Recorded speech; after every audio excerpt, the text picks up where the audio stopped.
there, let's talk about these weekly research log entries and reflections.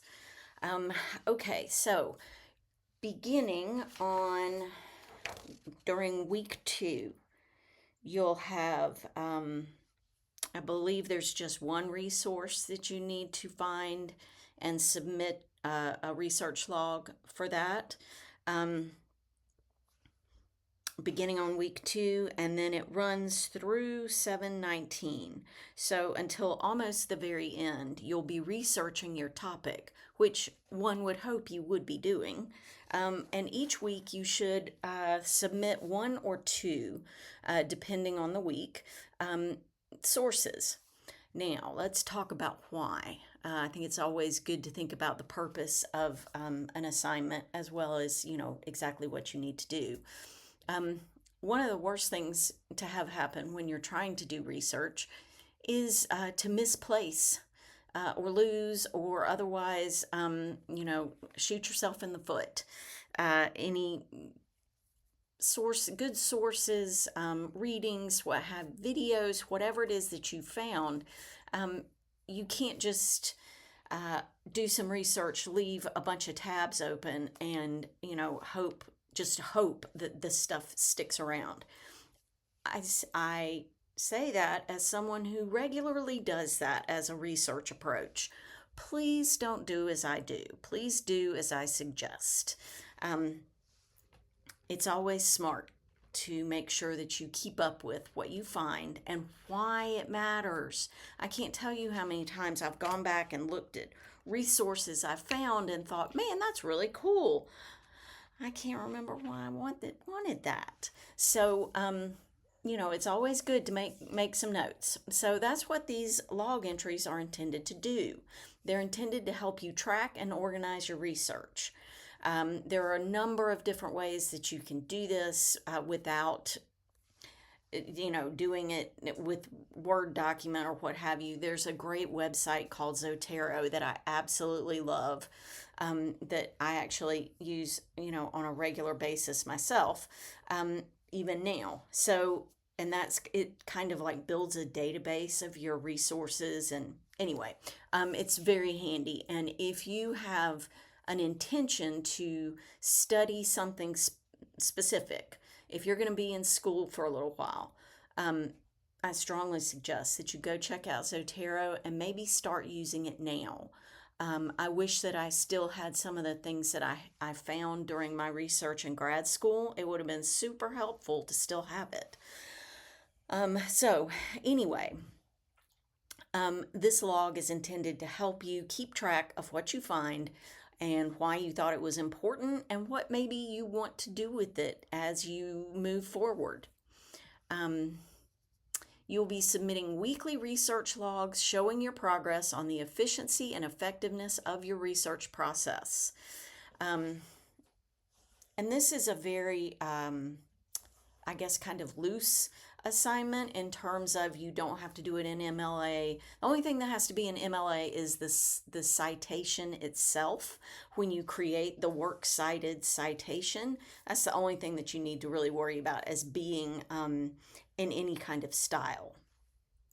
As you can see down here, the form and platform for the log entries is up to you. You can do a video entry, a text document, a chart, however you want to do it. You can use Excel spreadsheets, what have you. And we are doing them in, let's see, have I set it up in here?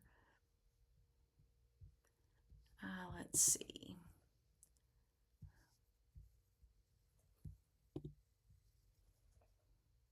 Oh, I haven't created the assignment and put it into our LMS to go over. It's going to be in the journal. Oh, okay. What I intended to do was go in and copy it for each week, and I guess I didn't do it. So let me make myself a student here. Oh, wait, I haven't taken the quiz yet. I need to do that so that I can switch my view to the student view. If you start or edit your journal entry, you can see right here there's audio, you can do a video, You can type it up yourself as, as bullet points, however you want to do it. If you want to write it in Word and then, attach that file here, you can do that. That's probably not the best way to do it, just because of, I don't know, I guess that would work. But like I said, it's probably not the easiest way to go back and access the stuff. So, you can do these however you choose to do them, whatever you feel like is the best way to do it. If you want to create a video on YouTube and talk about what you found, or create the video here and talk about what you found. If you want to do an audio log, you can do that. But what's important is that you actually include the things that need to be there. So let's look at what needs to be there. I cannot say this enough. They need to be useful to you. So include information that you think is going to be helpful to you. However, there are some things that have to be in there. Make sure that each one has a listing of the MLA citation of the sources that you located during your research that week. And it doesn't have to be all of them. You can just do one or two, depending on what is due that week, and I'll make it specific for each week. Because like for the first week, I only ask you to come up with one, because I know you're still determining your topic. So, I'm not looking for you to have 5 resources that first week. One is plenty. So a listing of the MLA citation of your sources that you located during your research that week. A summary of the source. Do not use AI to create the summary, please. A description of how you might use it. Will it be for historical, contextual information? Will it be to refute claims others have made during the discussion of the issue, and so on? Other things that you could include but don't have to. This is just the bare bones. This is what you want to put in there just to receive credit for it.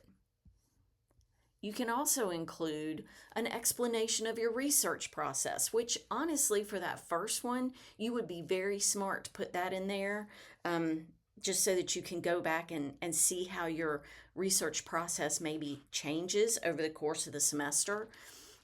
Including steps taken to navigate databases and commentary on the reliability, usability of the research database or platform. Evidence that you read and analyzed the material in that source, and notes of other possible sources that you found in the source and plan on investigating further. Let me just stop here and say, if you are not flipping to the final page of a journal article and looking at the resources that are listed there and using that to find your next possible resource, looking there to see if you have found things, maybe there are things listed there that you've already found, that means you're really on the right track. Use that references page, use that works cited page as the tool for you that it is intended to be. The reason we use a works cited page or a references page in APA is so that the people who come after us can make use of the knowledge that we are creating. You are creating knowledge when you sit down and you do this work. And it's not just knowledge that you can use, other people can make use of it. And when you create that works cited page after you've made use of these resources, when you create that works cited page, that's a document that other people could make use of to find these sources that you found. So you should do that when you find these resources. Look at that works cited page and see if there are resources there that sound like they might be helpful.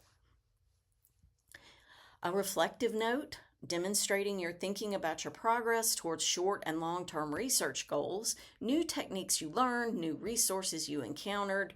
I might assign reflections separately from the log itself. I don't know for sure that we'll do that. That may happen we'll see. Keep in mind the purpose of this assignment is to create a record of your progress, as well as to keep up with your resources. I will grade these for completion. Please review the rubric in the LMS for the grading criteria. And when you go look at that rubric, you'll see that it's not going to have a whole lot there because, as I've said numerous times now, this is intended to be helpful for you. So what the rubric is going to basically look for: have you done these things? Is it on time? And that's basically it. If you include more than this, it's all to the better, but the bare bones of it needs to be these things right here with the arrows beside them, and it needs to be on time. And if you do those things, you'll get a good grade. Please let me know if you need help with any of this. Please let me know if any of this is not clear, and I will see you online.